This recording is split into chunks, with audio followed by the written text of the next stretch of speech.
कुंडलेश्वर नामक राज्य में स्वर्णभद्र नामक एक राजा राज करता था। वह न केवल पराक्रमी और बुद्धिमान था, बल्कि अत्यंत दयालु और उदार भी था। उसका दरबार न्याय और धर्म का प्रतीक माना जाता था। राजा की पत्नी रानी सुभद्रा रूपवती होने के साथ साथ अत्यंत समझदार और सहनशील थीं। उनके जैसी रानी की हर कोई प्रशंसा करता। उनकी एकमात्र संतान थी राजकुमारी भानुमति। भानुमति न केवल अत्यंत सुंदर थी, बल्कि उसमें अपनी माता-पिता के गुणों का मेल था, विनम्रता, सद्भाव और बुद्धिमत्ता। राज्य में सुख शांति का वातावरण था। प्रजा राजा से प्रेम करती थी, क्योंकि वो किसी भी याचक को खाली हाथ नहीं लौटाता था। इसी राज्य में था सोनपुर नामक गांव। एक शांत प्राकृतिक सौंदर्य से भरपूर था। एक ओर हरी भरी वादियां, दूसरी ओर कल कल बहती नदी और ताज़ी शुद्ध हवा। ये गांव किसी स्वर्ग से कम नहीं लगता था। गांव के एक छोर पर एक प्राचीन मंदिर था, जो वर्षों से वहां स्थित था और लोगों की आस्था का केंद्र था। उसी मंदिर के पास एक वृद्ध महिला शांति प्रतिदिन फूल बेचती थी। शांति एक अत्यंत गरीब, अकेली और निराश्रित महिला थी। उसका गुजारा केवल मंदिर के बाहर फूल बेचकर ही चलता था। मंदिर गांव से दूर जंगल के किनारे था, इसलिए वहां बहुत कम लोग आते थे। अरे बेटा, पूजा के लिए फूल ले लो, ताजे हैं। नहीं दादी, हमने पूजा कर ली, हम फूल लेके आए। कभी कभी तो पूरे दिन कोई नहीं आता। ऐसे में शांति को भूखे पेट ही सो जाना पड़ता था। शांति, आज भी तुम भूखी होगी, ये लो प्रसाद।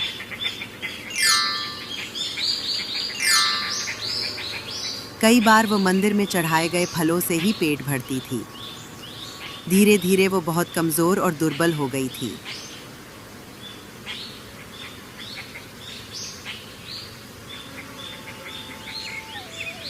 एक दिन शाम को थकी हारी शांति मंदिर से अपने झोपड़ी की ओर लौट रही थी।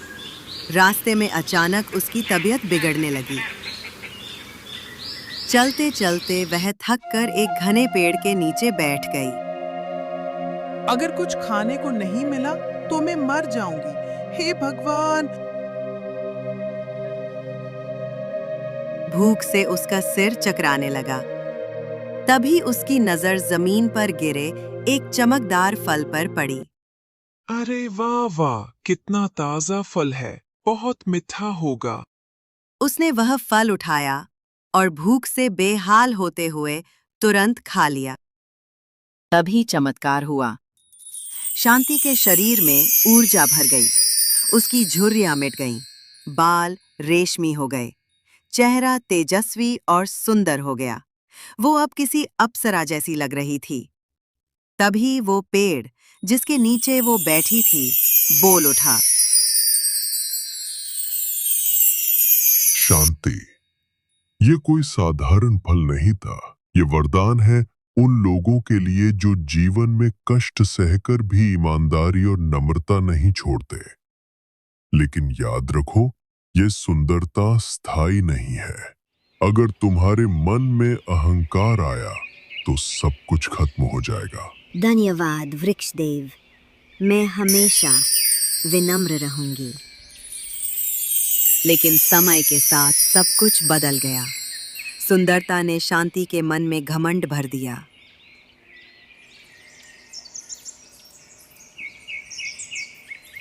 अगले दिन जब पंडित जी मंदिर आए और शांति के बारे में पूछा, तो शांति ने झूठ बोल दिया। बेटा, शांति कहाँ है और तुम कौन हो? शांति दादी बहुत बीमार है, मैं उसकी पोती हूँ। पंडित जी को थोड़ा शक हुआ, क्योंकि शांति का कोई नहीं था, लेकिन उन्होंने अधिक ध्यान नहीं दिया। कुछ दिन बाद शांति की सुंदरता की चर्चा पूरे गांव में फैल गई। एक दिन रास्ते में उसकी मुलाकात राजा स्वर्णभद्र से हुई। राजा उसकी सुंदरता देखकर मोहित हो गया। उसने शांति से पूछा, सुंदरी, तुम कौन हो और तुम यहाँ जंगल के रास्ते में क्या कर रही हो? दिखने में तो तुम राजकुमारी लग रही हो। मैं राजकुमारी स्वर्णचंद्रा हूँ। मैं विजयनगर नाम के राज्य की राजकुमारी हूँ। मेरे पिता के दुश्मनों के डर से मैं जंगल में रह रही हूँ। मेरे सभी परिवार के सदस्य को दुश्मनों ने मार दिया। मैं अकेली हूँ। क्या तुम मेरे साथ मेरे राज्य में चल सकती हो? राजमहल में आराम से रह सकती हो। कोई भी दुश्मन राजमहल नहीं आ सकता और तुम सुरक्षित रहोगी। राजा स्वर्णभद्र शांति की सुंदरता से इतने प्रभावित हुए कि उन्होंने उसे तुरंत ही महल चलने का प्रस्ताव दे दिया। शांति ने अपने झूठ को और आगे बढ़ाया, खुद को एक भूली बिसरी राजकुमारी बताया जो दुश्मनों के डर से वनवास में रह रही थी। राजा ने उसे सम्मान के साथ महल में ठहराया। उसकी चमक दमक और बोलचाल से दरबार के कई सदस्य चकित रह गए। कुछ को संदेह हुआ, लेकिन राजा के मोह में सब चुप रहे। राजा की पत्नी रानी सुभद्रा अत्यंत बुद्धिमान और शांत स्वभाव की थी। उसने धीरे धीरे महसूस किया कि ये स्त्री कोई साधारण नहीं बल्कि चालाक है। शांति ने राजा पर ऐसा मोहजाल डाला कि राजा ने रानी से दूरी बनानी शुरू कर दी। एक दिन शांति ने रानी से कहा,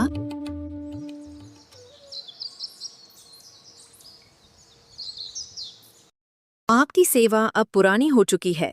राज्य को अब एक नई रानी की आवश्यकता है। राजा अब मुझसे प्रेम करते हैं। रानी ये सुनकर चकित रह गई, लेकिन वो चुप रही। शांति अब पूरी तरह महल की मालकिन बनना चाहती थी। उसने रानी के खिलाफ झूठे आरोप लगाए कि वो काले जादू से शांति को मारना चाहती है, और ये बात उसने राजा के सामने ऐसे नाटकीय ढंग से कही कि राजा ने रानी को महल छोड़ने का आदेश दे दिया। सुभद्रा, तुम एक महारानी होके ऐसी हरकत करती हो? राज्य की प्रतिष्ठा के बारे में सोचा नहीं? राजकुमारी स्वर्णचंद्रा हमारी मेहमान है और तुमने इतना बुरा व्यवहार किया। तुम्हें राजमहल छोड़ के जाना होगा। ये मेरा आदेश है। नहीं महाराज, मैंने कुछ नहीं किया। मेरा विश्वास करो। रानी सुभद्रा अत्यंत दुखी मन से राजकुमारी के साथ महल छोड़कर एक छोटे से आश्रम में रहने लगी। माँ, क्या हम इस अन्याय को सहते रहेंगे? रानी बोली, नहीं पुत्री, समय का चक्र बहुत बलवान है, परंतु हमें सच्चाई और बुद्धि से काम लेना होगा। मंत्री जी, मुझसे भूल हो गई। मैंने क्रोध में आकर और राजकुमारी स्वर्णचंद्रा की बातों के प्रभाव में आकर महारानी सुभद्रा और राजकुमारी को राजमहल छोड़ने का आदेश दे दिया। लेकिन अब मेरा हृदय कहता है कि सुभद्रा ऐसा कुछ कर ही नहीं सकती। वो शांत स्वभाव की, बुद्धिमान और राज्य हित में समर्पित रानी रही है। महाराज, आप सत्य कह रहे हैं। जब से राजकुमारी स्वर्णचंद्रा आई हैं, महल का वातावरण ही बदल गया है। सब कुछ अजीब सा हो रहा है। स्वयं महारानी को भी उस पर संदेह हुआ था, लेकिन इसके पहले कि वो कुछ कह पाती, आपने उन्हें महल छोड़ने को कह दिया। मंत्री जी, अब देर नहीं करनी चाहिए। आप तत्काल सोनपुर गांव जाइए और स्वर्णचंद्रा के बारे में सच्चाई का पता लगाइए। अब मंत्री जी निर्णय कर चुके थे कि वे सच्चाई उजागर करके ही लौटेंगे। मंत्री जी गांव पहुंचे और वहां के मंदिर में पुजारी से भेंट की। जब उनसे राजकुमारी स्वर्णचंद्रा के बारे में पूछा तो पुजारी ने बताया, बड़ा विचित्र प्रसंग है मंत्री जी। पहले यहाँ फूल बेचने वाली एक अत्यंत निर्धन स्त्री शांति रहती थी। उसका कोई नहीं था। अचानक एक दिन शांति लापता हो गई और उसकी जगह एक युवती आ गई। कहती है वो शांति की पोती है, पर गांव में सब जानते हैं शांति की कोई संतान ही नहीं। ये सुन के मंत्री जी शांति के घर उसी जंगल के रास्ते से जाने लगे। तभी अचानक साधु प्रकट हुए। उन्होंने कहा, राजपुरुष, तुम सत्य की खोज में निकले हो। ये मार्ग आसान नहीं। वो कन्या जो महल में है वह साधारण नहीं है। जिस पेड़ के नीचे वो फूल बेचती थी वह कोई साधारण वृक्ष नहीं, वह एक मायावी वृक्ष है जो असत्य को जन्म देता है और सत्य को छुपा लेता है। हे वृक्ष देवता, प्रकट हो। मंत्री जी वृक्ष देवता को सारी बातें बताते हैं। वृक्ष ऊपर से एक फल गिरा देते हैं और कहते हैं, ये फल उस स्त्री को खिला दो, खाते ही वो असली स्वरूप में आ जाएगी। फल को सावधानी से लेकर राज दरबार में लौटता है। वह राजा के पास जाकर फल प्रस्तुत करता है, सभी बातें बता देता है और शांति को खिला देता है।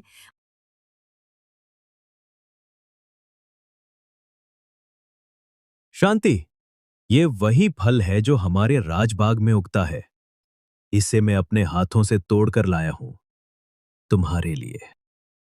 शांति मुस्कुराई। उसकी आंखों में गर्व और प्रसन्नता छलक रही थी।